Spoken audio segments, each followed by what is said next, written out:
Somebody stabbed you in the neck, young lady.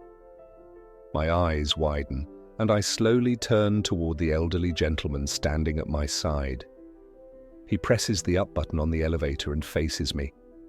He smiles and points to my neck. "Your birthmark," he says. My hand instinctively goes up to my neck, and I touch the dime-sized mark just below my ear. My grandfather used to say the placement of a birthmark was the story of how a person lost the battle in their past life. I guess you got stabbed in the neck. Bet it was a quick death, though. I smile, but I can't tell if I should be afraid or entertained. Despite his somewhat morbid opening conversation, he can't be that dangerous. His curved posture and shaky stance give away that he isn't a day less than 80 years old. He takes a few slow steps toward one of two velvet red chairs that are positioned against the wall next to the elevator. He grunts as he sinks into the chair and then looks up at me again. "You going up to floor 18? My eyes narrow as I process his question. He somehow knows what floor I'm going to, even though this is the first time I've ever set foot in this apartment complex. And it's definitely the first time I've ever laid eyes on this man.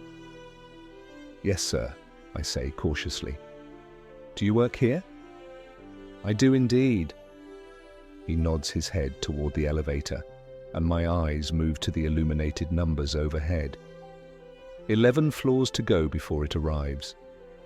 I pray it gets here quickly. I push the button for the elevator, he says. I don't think there's an official title for my position, but I like to refer to myself as a flight captain, considering I do send people as high as 20 stories up in the air. I smile at his words, since my brother and father are both pilots. "How long have you been flight captain of this elevator?" I ask as I wait. I swear this is the slowest damn elevator I've ever encountered.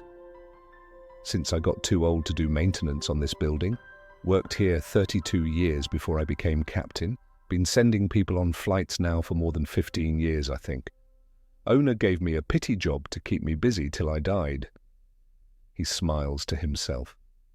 What he didn't realize is that God gave me a lot of great things to accomplish in my life, and right now, I'm so far behind, I ain't ever gonna die. I find myself laughing when the elevator doors finally open. I reach down to grab the handle of my suitcase and turn to him one more time before I step inside. "What's your name?" "Samuel, but call me Cap," he says. Everybody else does. "You got any birthmarks, Cap?" He grins. "As a matter of fact, I do. Seems in my past life I was shot right in the arse. Must have bled out." I smile and bring my hand to my forehead, giving him a proper captain salute. I step into the elevator and turn around to face the open doors, admiring the extravagance of the lobby. This place seems more like a historic hotel than an apartment complex, with its expansive columns and marble floors. When Corbin said I could stay with him until I found a job, I had no idea he lived like an actual adult. I thought it would be similar to the last time I visited him, right after I graduated from high school, back when he had first started working toward his pilot's license. That was 4 years in a 2-story sketchy complex ago. That's kind of what I was expecting. I certainly wasn't anticipating a high-rise smackdown in the middle of downtown San Francisco. I find the panel and press the button for the 18th floor, then look up at the mirrored view of the elevator. I spent all day yesterday, and most of this morning, packing up everything I own from my apartment back in San Diego.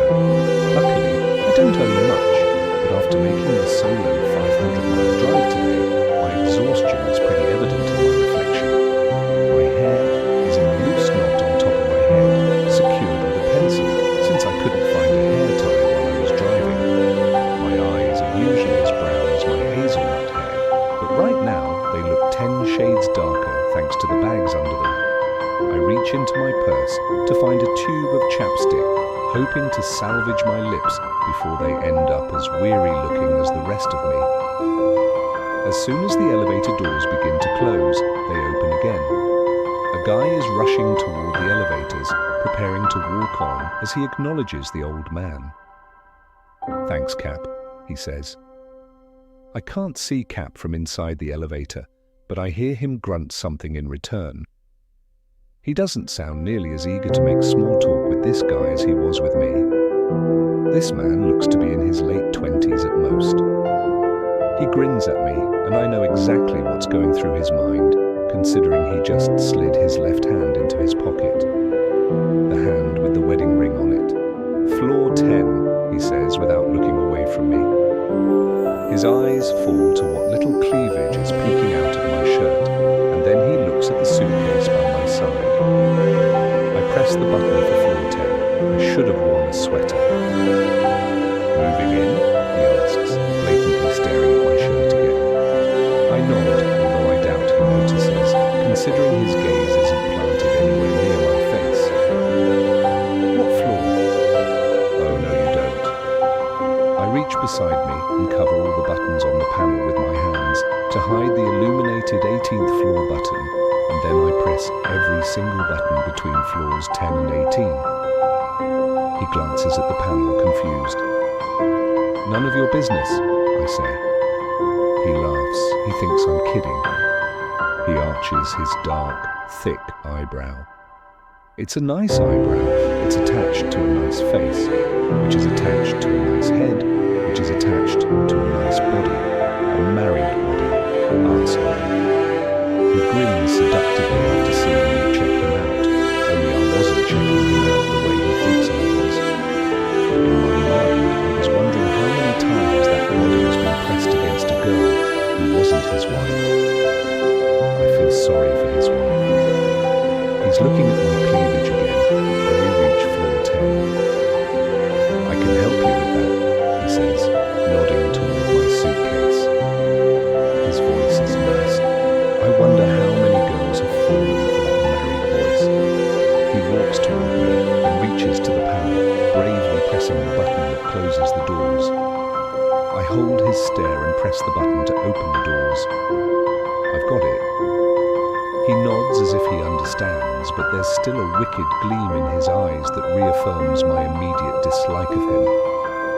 He steps out of the elevator and turns to face me before walking away. "Catch you later, Tate," he says, just as the doors close. I frown, not comfortable with the fact that the only two people I've interacted with since walking into this apartment building already know who I am. I remain alone on the elevator as it stops on every single floor until it reaches the 18th. I step off, pull my phone out of my pocket, and open up my messages to Corbin. I can't remember which apartment number he said was his. It's either 1816 or 1814. Maybe it's 1826. I come to a stop at 1814 because there's a guy passed out on the floor of the hallway, leaning against the door to 1816. Please don't let it be 1816. I find the message on my phone and cringe. It's 1816, of course it is. I walk slowly to the door, hoping I don't wake up the guy. His legs are sprawled out in front of him, and he's leaning with his back propped up against Corbin's door. His chin is tucked to his chest, and he's snoring. "Excuse me," I say, my voice just above a whisper. He doesn't move. I lift my leg and poke his shoulder with my foot. "I need to get into this apartment." He rustles and then slowly opens his eyes and stares straight ahead at my legs.